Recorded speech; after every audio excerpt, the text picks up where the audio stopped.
Yo, what's up, and welcome back to another episode of the Movie Newbie. I'm your host, Jabriel, and as usual, I got the two guys, the two legends, the two aficionados.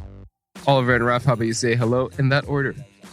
Isn't it nice to hear his voice? Oh, yeah? I haven't heard that. Jabriel's voice? Yeah. I know, it's lovely. You guys don't take instructions well. I feel like my ear holes are being licked out right now. It's great. Really? But in the most sensuous way. Wow. Hi. Well, that's all good, Raph. Yeah. But for this special theme, this special, I guess, one-off season, because we're coming back for... Oh, wait, do I not get introduction? Oh, sorry. Okay. Spoilers. I was gonna give like a nice. Sorry. I was gonna give a nice grand introduction. I was like, but for this season, you know, drum roll, please. And there's Lorna. Making a comeback. There she is. But yeah, Lorna's gonna be on this theme. I'm here. And she's gonna be, welcome back. Yeah, and she's Thank gonna you. do all 4 episodes. That's of this amazing. thing. 4? Yeah, well, this one and the next 3. I was like, didn't sign up for that before. yeah. You're going to need to go back to your agent. Yeah. Yeah, but More money. How is everyone? How's everyone doing? Good. Yeah. How's everyone's summer been? Yeah, it was good. Good. Chill. We did like lots of traveling at the beginning of summer. You two have been like around the world in 80 days or something. Yeah. 79, I think it was. You beat the record. You do. Yeah, we went loads of places at the start of the year. And then after May, we're kind of just chilling. Yeah.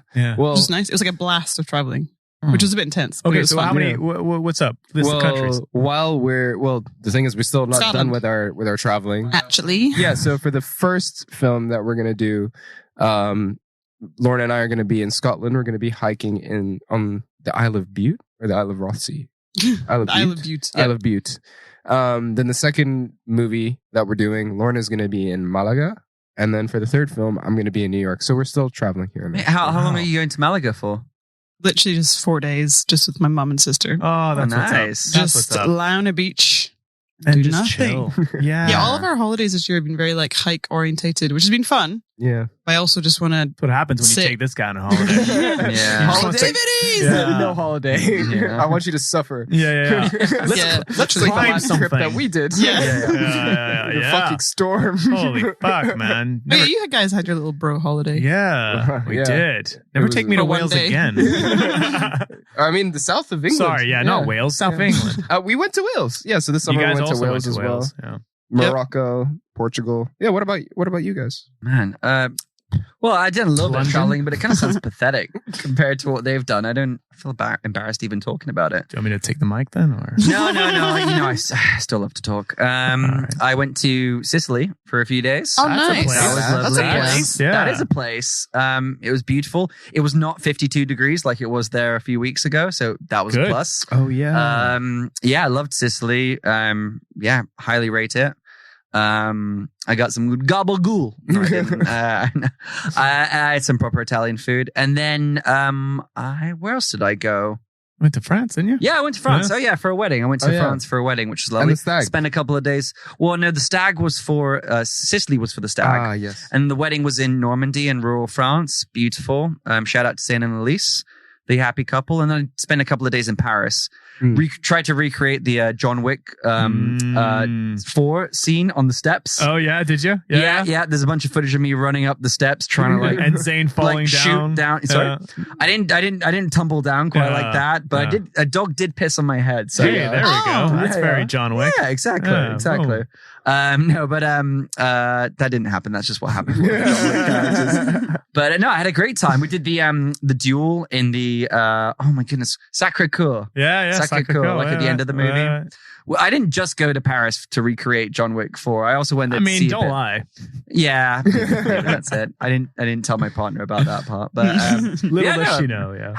I've had done a fair bit of traveling, doing Nice. some more next month. So yeah, Nice. Good September. times. Or, oh, right. yeah. Yeah, I don't even know what month we are. We're August. It's August, yeah. Yeah, it's August. So September was right. Where did I go? What have I done? Well, we did that trip, right? Was that in May that we went to the south of England? Dude, that was like I'm so beginning of April. God damn it! My Yeah, it's concept not of summer. time is just completely Yeah. just It lost. was on me. it was that, you know, that time in April where like you have a 1 week of like really nice weather, and you're like, yeah, let's go hiking next weekend. And then the next weekend is like, and it wasn't that. Winter. Yeah, we had horrible weather. No, I went to Dirty Darlow. If anyone knows that place, it's Darlington, but up north they call it Dirty Darlow. Dirty Darlow. Yeah. Wow. Or they just call it Darlow. You know, I think I'm putting in an Australian. What's the northern accent? Darlow. I'm from Darlow. No, you just sound Australian. Yeah, I just sound like Russell Crowe. Darlington.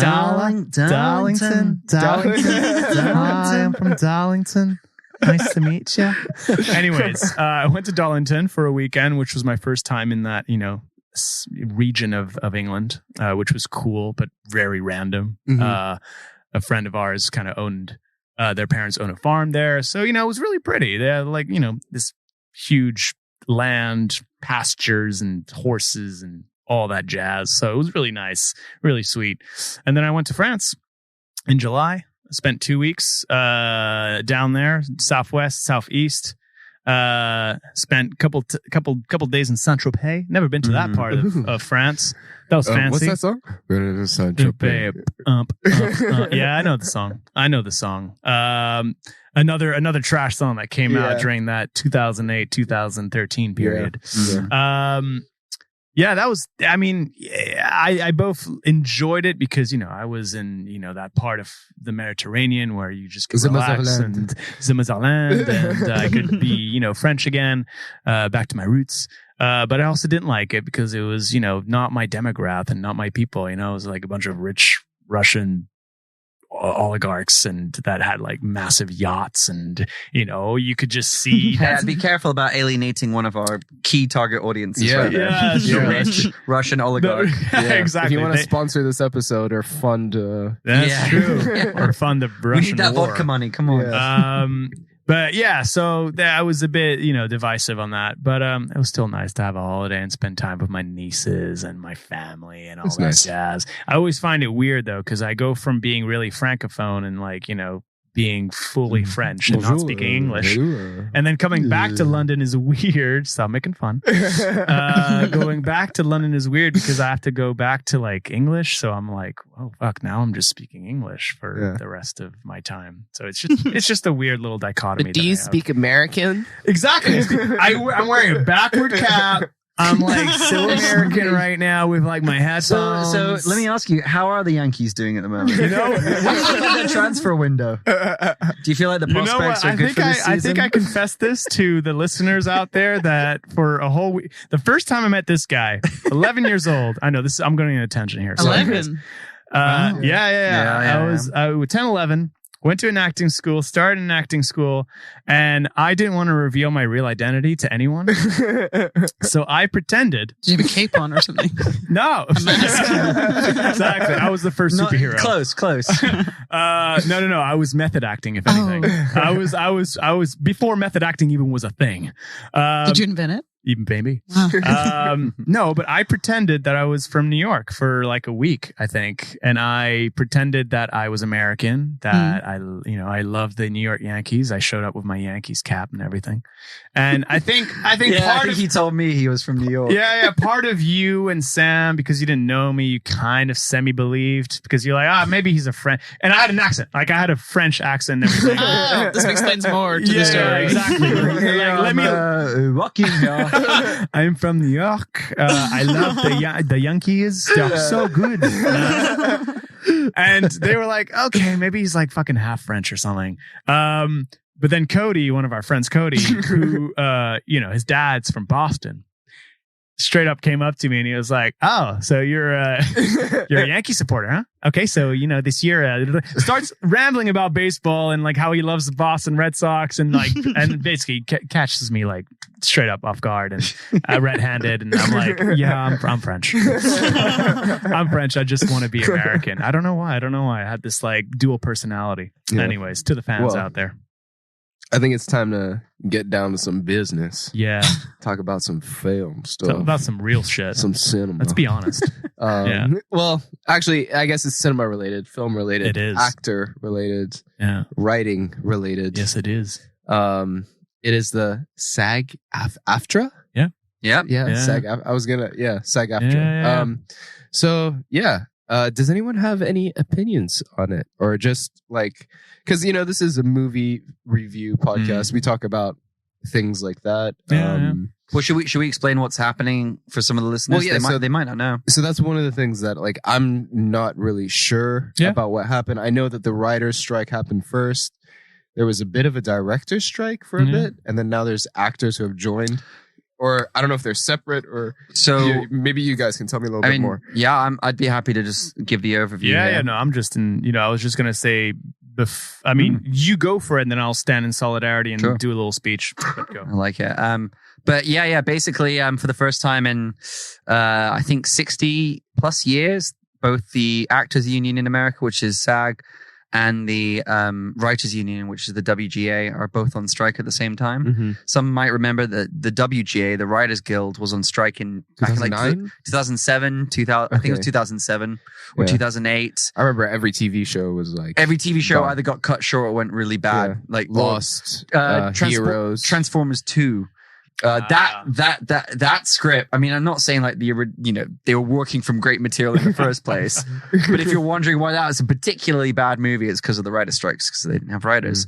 But yeah, so they're on strike at the same time, which is pretty unheard of, pretty phenomenal, and it's mostly due to the studios being kind of pretty miserly, basically, and not giving into their demands. This was on the cards for a long time.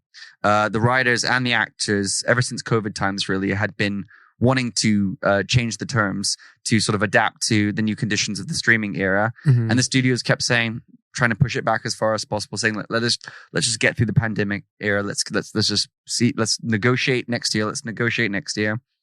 And then I suppose the unions were just in agreement that they were no longer willing to wait and to negotiate anymore. So now we're here where nothing's getting made in America unless you have like this waiver. Yeah, and I just want to say, like, out of that, us as a movie newbie tribe, we stand in solidarity with what's happening out there with the writers and the actors, because we support everything that's happening with these strikes. Because they need justice in compensation in what they do, and we wouldn't be talking about movies and being a part of this podcast if it wasn't for the beautifully written words that the writers so beautifully put up and the actors that so beautifully represent these words. So yeah.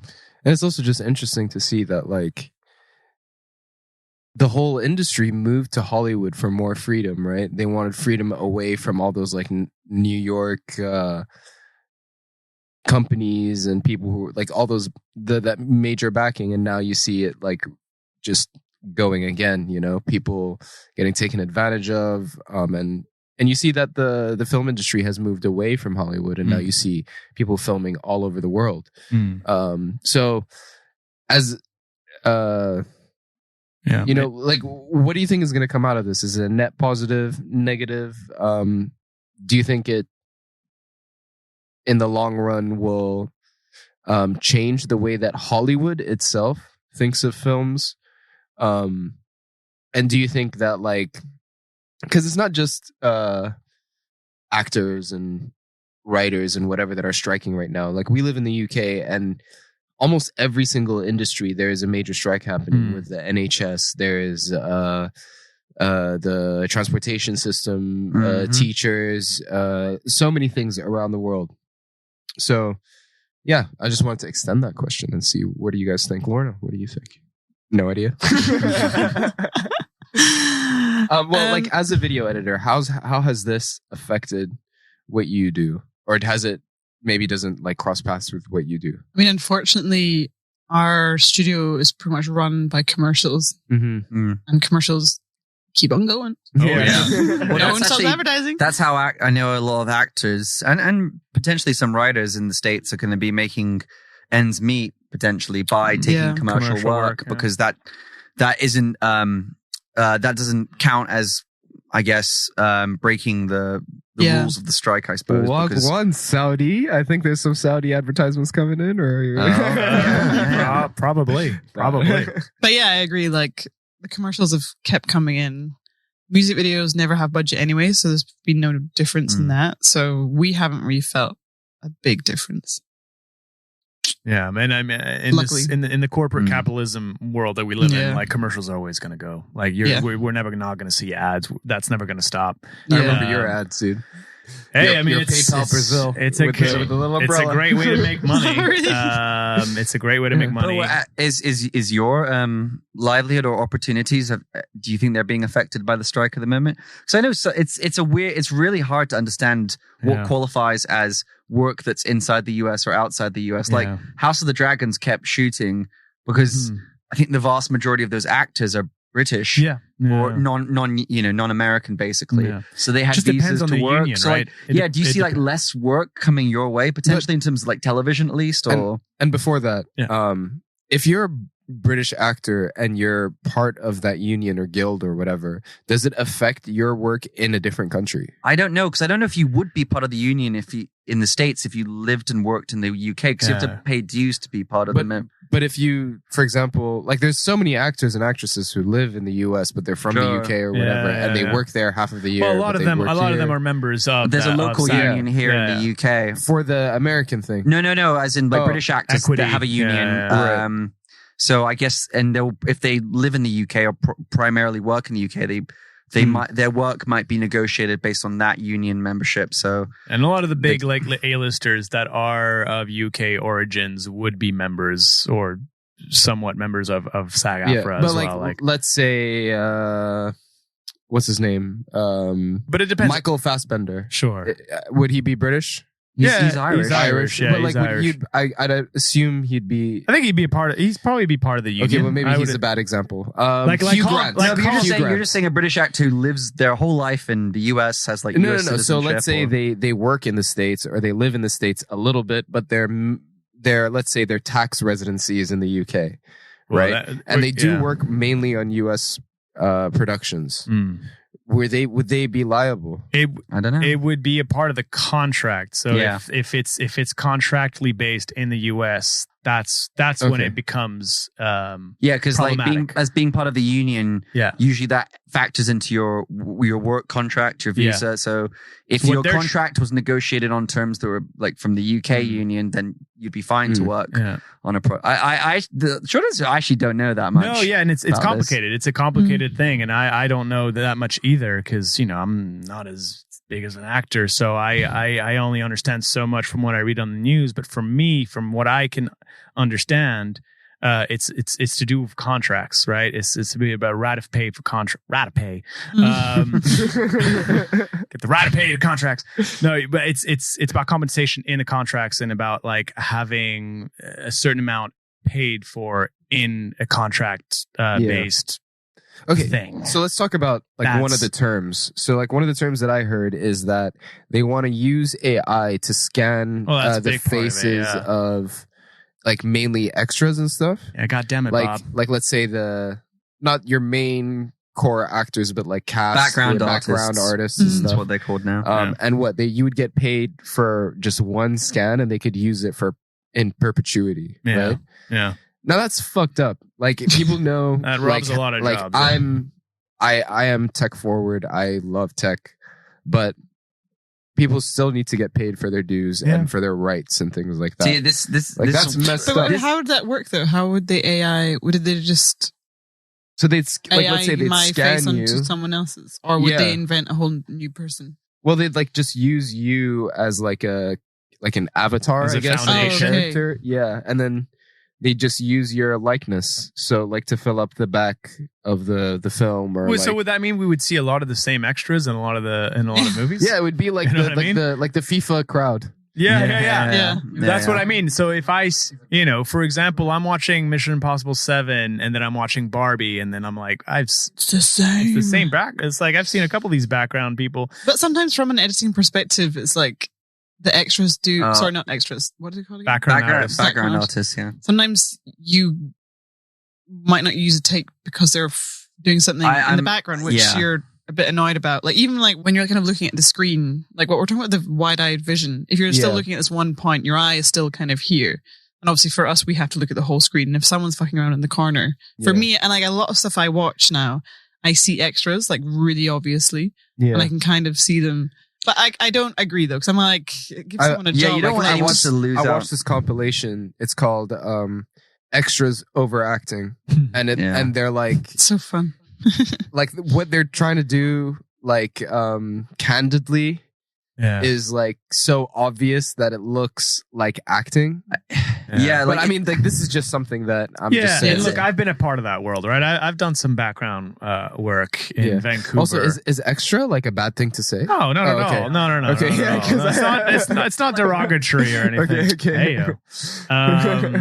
No, but it's just a change in terminology. But some people, I still say extra, but I also say background artist. Depends what you want to say. Right. But as someone who's done that, I know a whole community of people that rely on this as like their daily job, like, and they want to, they have fun in these settings and they enjoy being a part of this industry and this. And it's a way to like learn about how a film set works. Yeah. It's a way to make connections. I also know people that aren't actors that just want to be a part of the experience. Like I know couples. It's tough, but it's you know what? On virtually every term that the unions are striking for, I'm way on the side of the unions. But as someone who's worked on productions and that have featured many, it's hard. It's costly. It's hard. A lot of manpower goes into it. But do you think Christopher Nolan's going to be like, let's use A? No, I don't think so. Because you know what I was thinking of? I was thinking of the episode we recorded on Children of Men. Yeah, where you were like, you gave your favorite performance category or. You picked the entire background of the movie because they were so well directed and so well cast that they actually looked like real people that added to the versatility of the entire production. That Game of Thrones episode, the Jon Snow's army versus that massive Battle of the Bastards. Like that was how many extras were in that? Because you see some productions where like they'll have like it's like a gladiator film where they're meant to have like 3,000 people. And it's like, no, they didn't. They CGI'd a lot of them for the wide shots, but like you want the opportunity, like you said, to feel like there's real people in that battlefield. Yeah, it's exactly why I romanticize a lot of movies, a lot of the great pictures of the 60s or the 70s, because like they would employ like thousands of background artists to be part of their features. Like, any movie from Lawrence of Arabia to you get these spectacles, and you can't get these spectacles if you don't have the sheer number of people working on these films. And yes, it's a lot, but that's part of the movie. That's part of like what you're trying to bring on. If you're trying to make an epic, that's you got to factor that in. Yeah. If you're trying to do a studio film where it's all fucking CGI and visuals, okay, sure, get away with it. If it's something like Star Wars, you can have 1,000 fucking minions of AI faces everywhere. Sure. Am I going to watch that? Am I going to feel as tangible as that? Probably not. Well, you can just look at Lord of the Rings, like the first Lord of the 3, Rings. And then you have but they the still Hobbit. employed. But they still, exactly. That's right? what I'm saying. Like the difference between the practical Hobbit effects and the practical effects. Yeah, or like Star Wars, the practical effects versus the new ones. Yeah, where you have loads of CGI. But I guess that's maybe a different conversation. Yeah. So fuck what's happening. Yeah. Fuck them. Fuck corporations. Fuck studios. And I hope that, there is a deal that's cut out soon, because I know a lot of writers and a lot of actors want to be back at work. They love doing what they do.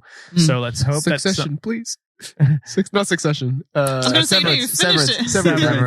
Yeah. Let's hope, because obviously as lovers of films and TV that we want to see, content being poured out through genuine integrity, but also people want to be back at work and, feeding their families and shit. So let's hope we come to and just give you an idea of how evil some people from the studio side are. One of them gave an interview. There was an interview recorded and they spoke under anonymity, but they said, our plan is basically just to wait out until the actors are forced to foreclosing their homes or are faced with the threat of homelessness, that they will have to negotiate on our terms, and then we'll get the best deal possible, which is how strikes actually have always worked. But that's like, that's dark. That's really dark.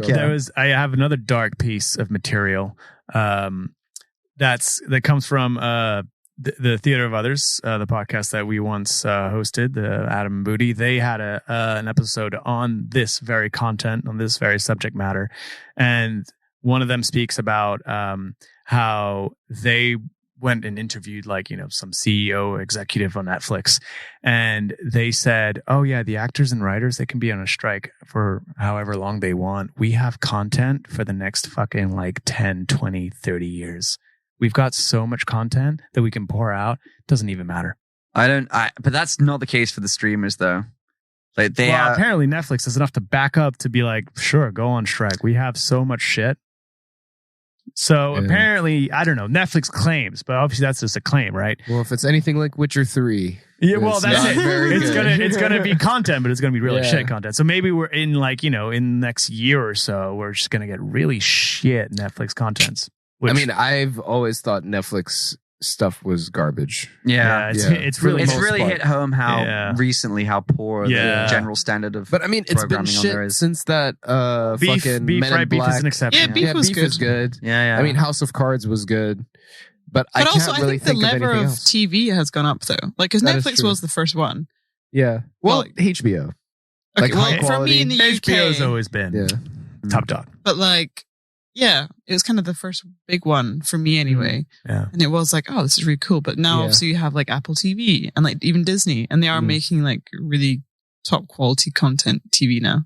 Yeah, or even considering Apple TV, I feel like there isn't a lot of stuff coming out every because I think month. they're trying to be slow.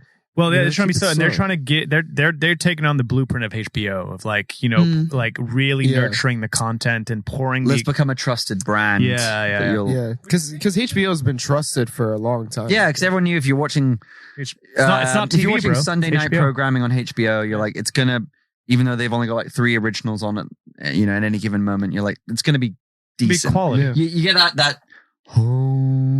It's not TV, it's like, HBO. I'm about to watch some good shit right now. Let's watch a good fucking show, man. Yeah. Anyways. All right. Well, shall we move on to what we've been watching and what the next theme is? Because I feel like the theme is directly related to what we've been watching. Yeah, I think so. Everything that I've been watching is, All right. So who wants to go first? I mean, it's also hard. Yeah, I mean, I can go first, but it's also hard maybe for a lot of us because we've, traveled, been away. I know for me, I've missed out on a couple of weeks of blockbuster mania because I've been away. I've caught up since, but for a while I was like, man, I'm missing out on a lot of good movies. Yeah. The one I could talk about. I guess, am I allowed to talk about these films that we're going to talk about? Yeah, just talk about the films. So the first one is Across the Spider-Verse, which I truly enjoyed. I have not seen it yet. I'm a big fan. I was a big fan of the first one, and this one is just, they take it to a whole new level. It's the second one. Yeah. Part one of obviously of a conclusion, which we're getting a lot now with Mission Impossible as well. But I thought it was the animation. They take it to a whole new level where it's crazy the things they do with the color palettes and I don't know, just the animation itself. Every single scene is so technically mastered to fit a certain character or a certain world or a certain environment. Well, it's such incredible. It's nice to see something that's not Pixar style. Yeah, right. And I think Spider-Verse changed the game with that, right? Pixar style dominated animation for the last 20 years. Yeah. But it's interesting though, because I feel like it has, because we watched, what was it, Puss in Boots or some kind of great film. I love it. I enjoyed that. They released a second one and they changed the animation style. They did. To the Spider-Verse. And it was so weird to see a universe you've already known, but in a different style where you see the kind of the speed lines and the kind Did of. we watch that in the cinema? No, we watched it at home. Oh, okay, yeah. My request. Yeah, I don't know. It was a good film. It was a good film. I enjoyed that film. I was this is great animation style. And it was weird to see your same character but slightly different. Yeah. And the animation style of the Spider-Verse, it's done so cleverly in the fact that it's I think every character is its own frame rate. And to make that blend all together, it's so impressive. Well, I think ever since Spider-Verse came out, a lot of studios that did animation kind of adopted that style because they were like, this is the new trend. This is what people love. Yeah. They did it with, Arcane is a different kind of animation, but still holds that style of being authentic and new. And I love that. I love that animation is pushing the boundaries. Weird with accents today. Pushing the boundaries of what they can do with that style. It's recreating its own universe, which is so awesome because now you're seeing animation. You're like, oh shit, what's it going to be? They're like, what am I going to watch? Yeah. So Across the Spider-Verse is that. Yeah, I was watching a whole new different style of what they've firstly inherited with the first one and just exploded it with something totally different. And then, I recently watched Mission Impossible, which I was very thoroughly pleased with.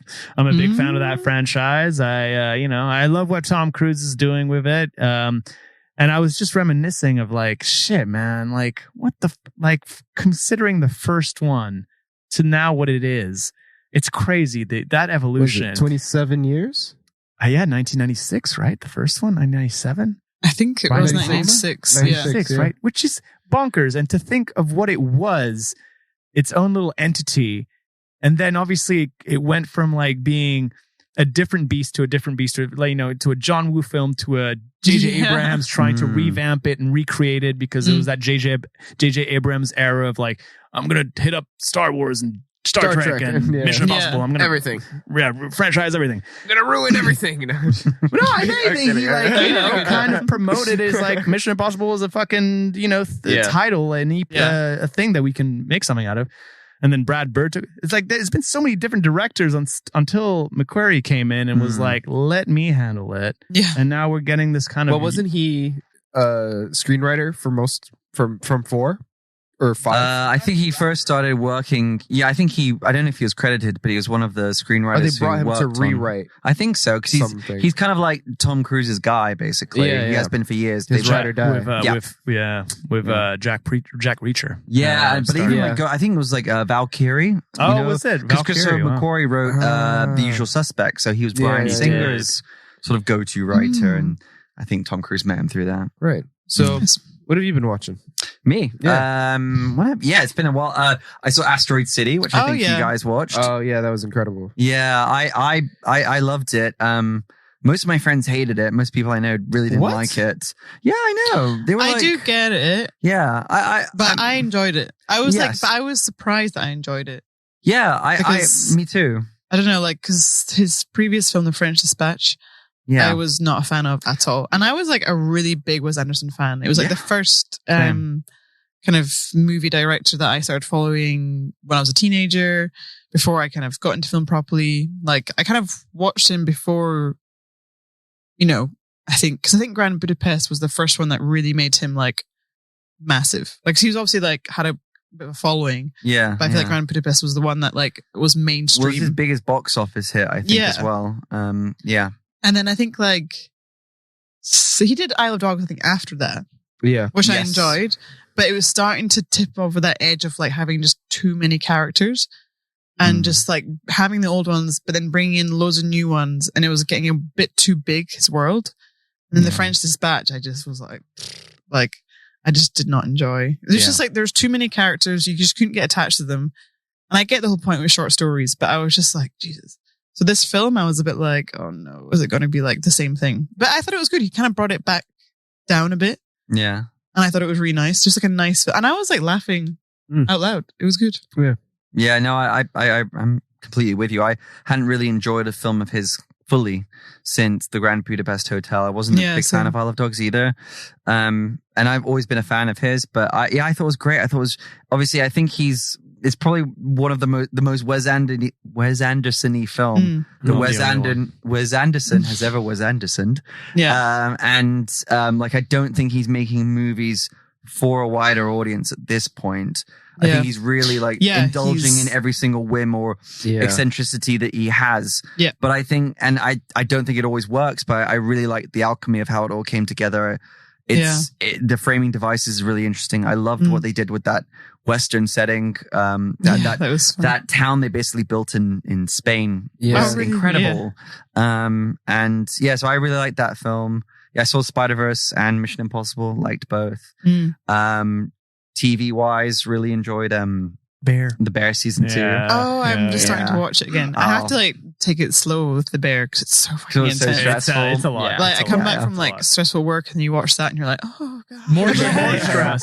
Yeah, some episodes can really trigger you. Like there's just non-stop dialogue. It's like Succession as well. Well, you can't overlapping binge dialogue as well. Yeah, and you're just like, Yeah, and it's obviously a very stressful environment. So it's like, meant to be like that. Yeah. But like, it's quite nice in the fact that our very episode, I think, is like 30 minutes. Unlike Succession, which is like an hour. Yeah, exactly. Yeah, no, I thought the second season was great. I mean, this is kind of like the show of the summer. Everyone's talking about it, so I can't really add anything new to it. One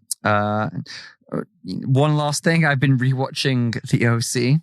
No way. Welcome to the OC. Welcome to the OC, bitch. Because my beloved Naringa has never seen the show before. She's from a slightly different generation, and I grew up with that show.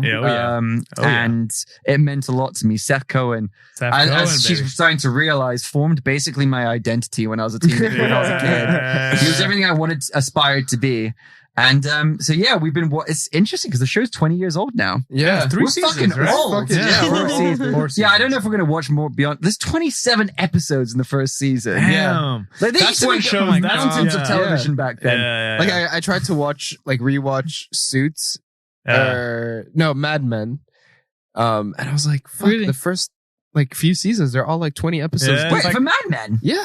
That's a cable show, though. Damn. Yeah. I didn't know that. Yeah, they had those fucking crazy. I know Lost had 20 episodes. Yeah. It's like Lost. Yeah. It's nice to actually have loads of content. Cause that's Oh God, no, I hate it. all my ironing can get the next few months can get done while I'm so enjoying that, but it's dated. But it's fun. So that's what I've been watching.